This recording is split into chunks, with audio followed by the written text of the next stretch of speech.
Ski Mag est une présentation de Ski Town, la ville du ski, Brossard, Laval, Pointe-Claire et Saint-Jérôme. Cette émission a été enregistrée à Whistler Blackcomb en Colombie-Britannique.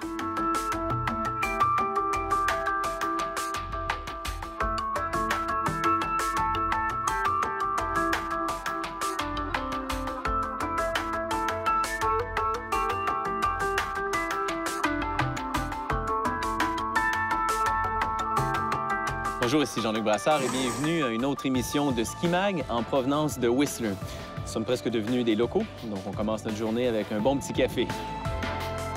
Whistler Blackcomb, c'est le plus grand domaine skiable en Amérique du Nord avec plus de 200 pistes balisées et 3307 hectares de terrain skiable. On y retrouve 37 remontées mécaniques à la fine pointe de la technologie, dont la fameuse Peak to Peak, qui relie les deux sommets. Hôte des Jeux olympiques de 2010, il tombe ici en moyenne 12 mètres de neige dans une saison. Lors du tournage de cette émission, nous étions en avril. La neige était abondante. En fait, le ski était fantastique. Mais aussi, ce qui est toujours formidable à Whistler, c'est qu'on ne lésine pas sur les investissements. Alors qu'on voit trop souvent des centres de ski s'abstenir, regarder les vieux équipements, souvent attirer beaucoup de plaintes de la part de leurs propres clients. Ici, à Whistler, non seulement ils ont installé un, mais plutôt deux télésièges. Alors, ils ont remplacé le télésiège Harmony, qui est du côté de Whistler, pour le transporter du côté de Blackcomb et ainsi remplacer le vieux télésiège Trip Crystal, qui desservait un terrain de ski exceptionnel, mais plutôt limité par le télésiège. Le nouveau télésiège, dont le nom n'est pas encore choisi au moment de l'émission, va couvrir 2 fois plus de superficie, ouvrir un terrain skiable encore une fois gigantesque qui offre plus le côté nord, donc une qualité de neige assurée.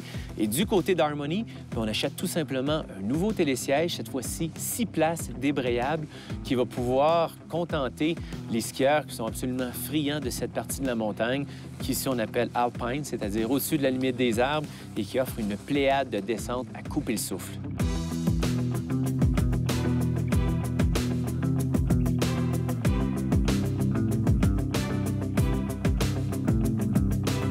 Notre hôte ici à Whistler, John Smart, qui était mon coéquipier sur l'équipe canadienne de ski acrobatique. John qui a eu une carrière de 1987 à 1996 et qui est un ambassadeur hors pair pour cette montagne.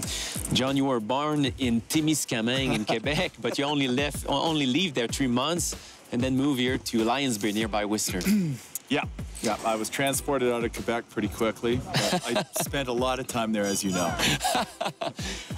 Hockey player at first. Yeah. Then moved to Good skiing. old Canadian, have to start with hockey, and then did that for 10 years and started skiing at the age of 10. And right after I finished competing in 1996, I started doing pro events, and then I started our summer camp in 1992, and that has kept me in this sport and on the new edge of this sport till now. That's 22 years of running that camp.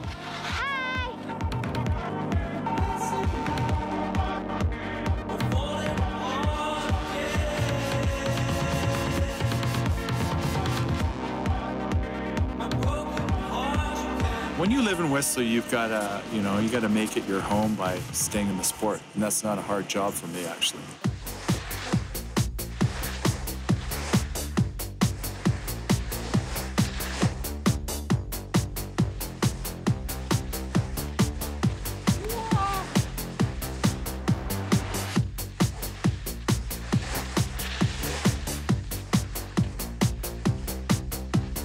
En plus des souvenirs des 26 journées exceptionnelles, les Jeux olympiques et paralympiques de 2010 ont laissé un héritage dont les visiteurs de Whistler Blackcomb pourront profiter pendant plusieurs décennies. On peut y faire en ski un itinéraire appelé la route de la médaille d'or où vous aurez la possibilité de descendre la piste Dave Murray, hôte entre autres de la descente des hommes. Whistler a beaucoup de particularités, dont un parcours olympique de descente. John, and this downhill course is something to remember. Yeah, this is the Dave Murray downhill course, and it's like one of the toughest on the whole circuit, second to the Hahnenkamm. Wow, it's a long one too, I think. It's, I think, 3,500 feet. You ready for it? Wow, ready for it? Let's do it. Maybe. Let's do it. Steve, you're in? I'm in. Steve a ses skis de out of bounds. John a ses skis de half pipe. Moi, j'ai mes skis de haute route. So we're ready for a good downhill, I think, hein? It's all about who wins. Go! I say go.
Restez là, Ski Mag revient après cette pause.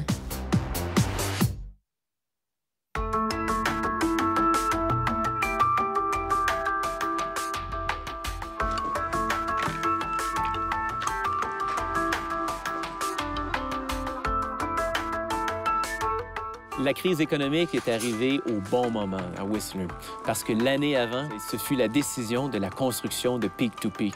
Si la crise est arrivée une année plus tôt, cette merveille de génie civil n'aurait pas vu le jour. C'était un rêve de longue date de relier Whistler et Blackcomb au niveau du sommet des arbres, de la limite des arbres, et ce projet est devenu réalité au coût de 52 millions de dollars, ce qui est une somme astronomique, évidemment, pour des centres de ski. Venir à Whistler sans utiliser la télécabine Peak to Peak, c'est un peu comme visiter Rome sans aller voir le Vatican.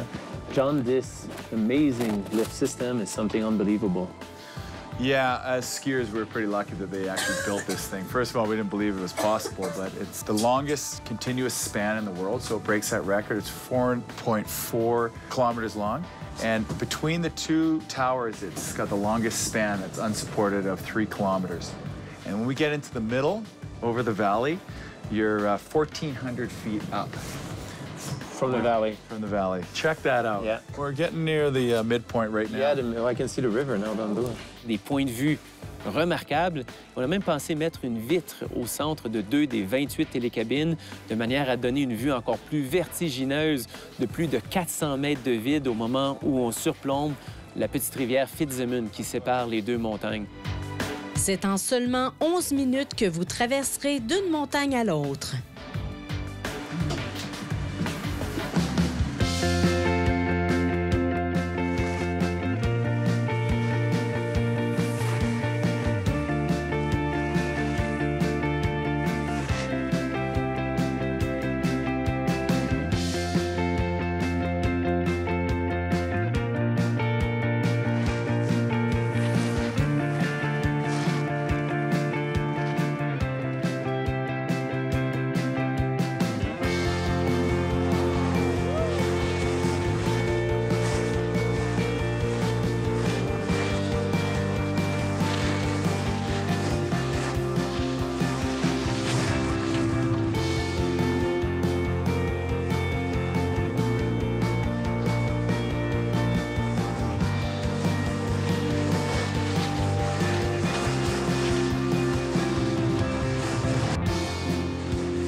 Awesome, dude. You got me on that one. Well, I copy you, that's why. No, I messed it up. Hey, John, thanks for the great day here at Whistler once again. It was amazing. Yeah, this was fun skiing with you, Jean-Luc. This was great. Yeah, I mean, you haven't lost anything. Yeah. Neither of you, bud. That was great. Well, am I going to see you at your camp this summer, I guess? Yes, because you're going to be coaching this summer, I understand. I haven't said yet. I didn't say yes yet.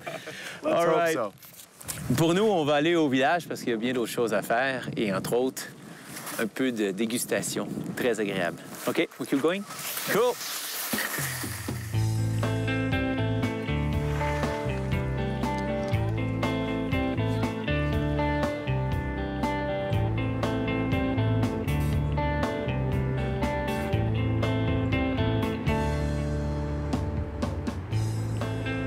On connaît bien sûr le ski exceptionnel à Whistler, mais lorsqu'arrive le moment de savourer la gastronomie, Joe, Marie-Pierre, bonjour. Bonjour. Vous avez un produit particulier à nous présenter.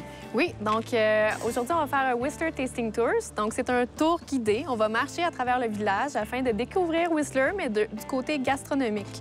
Donc, on va faire un repas complet, 5 services. On va marcher dans tout le village, donner beaucoup d'informations à propos de l'histoire du village également. Pairage des vins inclus. Donc, et voilà, c'est le temps d'y aller. Déguster? Déguster. Dégustons. Notre premier arrêt est le Barefoot Bistro afin d'en apprendre davantage sur la tradition de sabrer le champagne. Donc, bienvenue au Barefoot Bistro. On est dans un des plus gros celliers du Canada. Il existe une méthode spécifique pour sabrer le champagne sans faille. Jean-Luc tente cette technique pour la première fois. Pick that little glass and follow all the way through. So one nice long motion without taking the blade off the bottle. Donc, il y a une petite ligne où il y a un point de faiblesse au niveau du goulot pour le champagne. C'est vraiment l'art de sabrer le champagne. Et on m'a bien expliqué que la motion, c'est de dépasser le goulot, de continuer mon élan. Comme un professeur de golf a essayé de m'apprendre pendant 2 ans, ça n'a jamais marché. Alors, il faut que je continue mon élan et le champagne devrait jaillir. Why I'm scared? Like, why I have that little... You need to relax. Relax. C'est facile. 1, 2.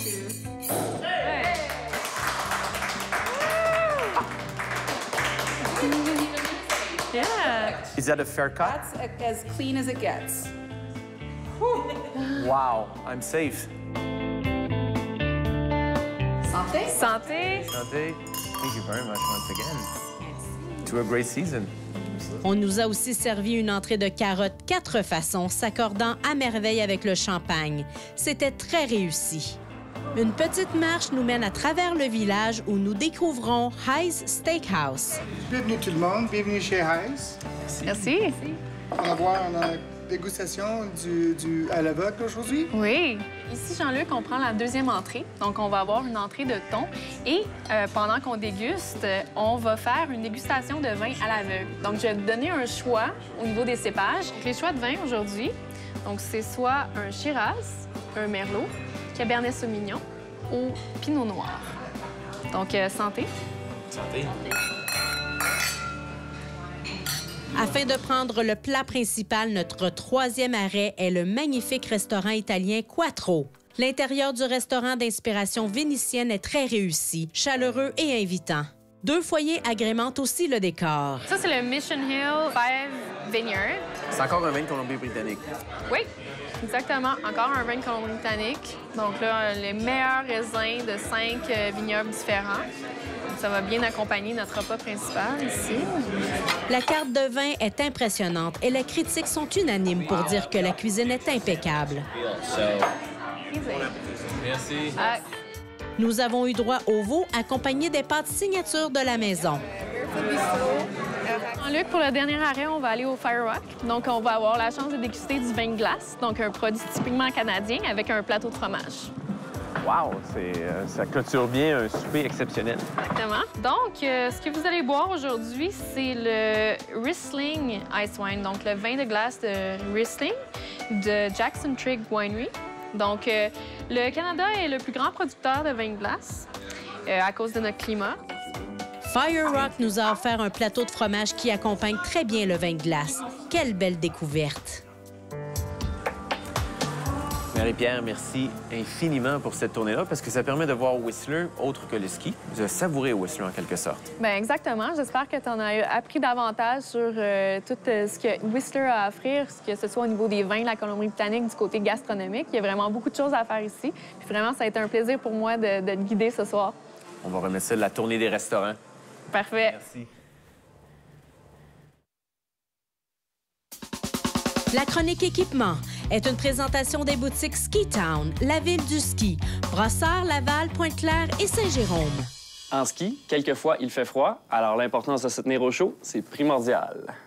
Il existe 2 systèmes sur le marché de semelles chauffantes. Chaque semelle chauffante vient avec une pastille qui est insérée au bout de la semelle, donc la partie des orteils. C'est la partie normalement où on a froid en ski. Les semelles chauffantes peuvent être installées dans les patins ou dans toutes sortes de bottes, les bottes de marche comme dans n'importe quelle botte de ski alpin. Il est aussi possible de se procurer seulement la pastille chauffante. Ce genre de pastille s'adapte sur tous les genres de semelles. Votre semelle prémoulée ou une semelle standard dans votre botte de ski. La pastille qui est chauffée seulement au niveau des orteils, qui est la partie où on a le plus froid naturellement. La semelle chauffante comprend une batterie au lithium qui est rechargeable. La pile s'installe facilement à l'extérieur de la botte de ski.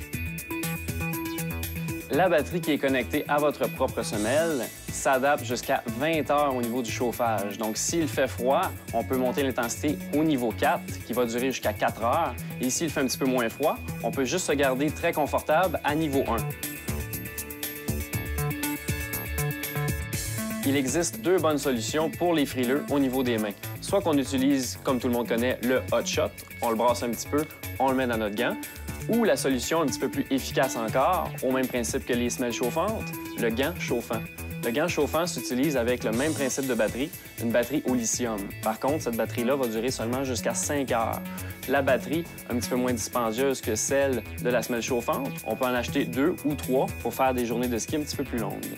Le gant chauffant est muni de systèmes chauffants de fil à l'intérieur de tout le gant. Donc, on a chaud à la main jusqu'à l'extrémité des doigts. Plusieurs compagnies de gants ou mitaines ont maintenant appliqué une petite pochette sur le dessus pour adapter le petit hot shot. Ça permet de tenir mieux ses bâtons puis de se tenir au chaud toute la journée. Alors, pour les vrais adeptes du ski, il n'y a plus d'excuses. S'il fait froid ou pas, on s'en va s'amuser sur la montagne. Moi, je suis prêt. On se revoit sur les pistes.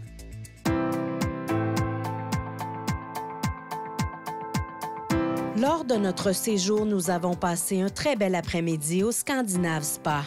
Le groupe de partenaires du Scandinave Tremblant ont agrandi leur famille en ouvrant en février 2010 ces installations à Whistler. Dès votre arrivée, on vous dorlote, serviettes, robes de chambre, cadenas. Fruit d'un investissement de 9 millions de dollars, Scandinave Spa Whistler est le plus important projet de l'équipe. Le Scandinave de Whistler vous propose plusieurs types de massages comme le massage suédois, le massage en profondeur et le massage thaï. Situé juste au nord du village de Whistler, plongé dans une forêt d'épinettes et de cèdres, au bord du Lost Lake et du Spruce Grove Parks, ce spa unique donne une vue incroyable sur un paysage de montagnes et de vallées. Dynamisez et purifiez votre corps et votre esprit dans les bains chauds et rafraîchissez-vous dans l'eau froide. Largement reconnus pour leurs effets énergisants et relaxants, les bains scandinaves et l'hydrothérapie sont associés à de nombreux avantages. Reposez-vous ensuite un moment tout en profitant de l'air vivifiant de la région. Scandinave Spa Whistler a été conçu selon les principes d'un développement durable, notamment avec l'installation de toits verts. Laissez le bien-être vous envahir dans un lieu propice au calme et au ressourcement au Scandinave Spa de Whistler. Encore une fois, Whistler a été consacré centre de villégiature par excellence par la revue Ski Magazine en Amérique du Nord. Et ce n'est pas sans raison. Non seulement, évidemment, les pentes sont de premier ordre, qualité exceptionnelle, de remontées mécaniques modernes et fonctionnelles, mais aussi pour l'ambiance qu'on retrouve dans ce magnifique village avec une gastronomie impeccable pour tous les goûts et pour toutes les bourses, que ce soit des restaurants 5 services ou alors un petit snack sur le pouce, sans compter la vie nocturne, le nightlife qui est de premier ordre et bien sûr l'après-ski qui fait jaser souvent à notre retour. À Whistler, au printemps, c'est le grand festival. On oublie souvent qu'en fin de saison, c'est pas nécessairement le temps de remiser les skis et sortir les bâtons de golf. Au contraire, un des bons skis qu'on peut faire à Whistler, c'est au début du mois d'avril, fin mars, début avril. Il y a le festival de ski qui est ici, énormément d'ambiance dans le village, une qualité de ski exceptionnelle parce que l'entité du domaine skiable est ouverte, la couverture est complète et il n'y a aucune ligne d'attente. L'embarquement est immédiat à toutes les remontées qui sont entièrement en fonction. C'est un moment exceptionnel pour venir en ski à Whistler et de plus en plus, on commence à voir des touristes, entre autres du Québec, qui viennent faire un tour ici en fin de saison, profiter des beaux rayons de soleil, de la neige qui est abondante et souvent même d'averses de neige qui permettent de faire un peu de ski de poudreuse en fin de saison.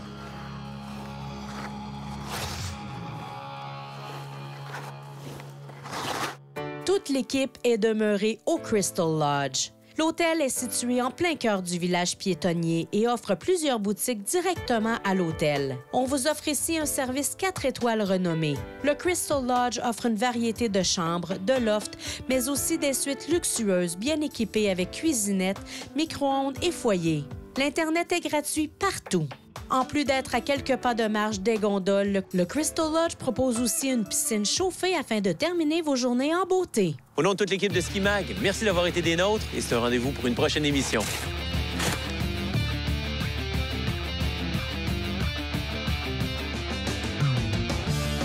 Nous désirons remercier les vêtements Icebreaker. Chaleur, respirabilité, douceur et sans odeur.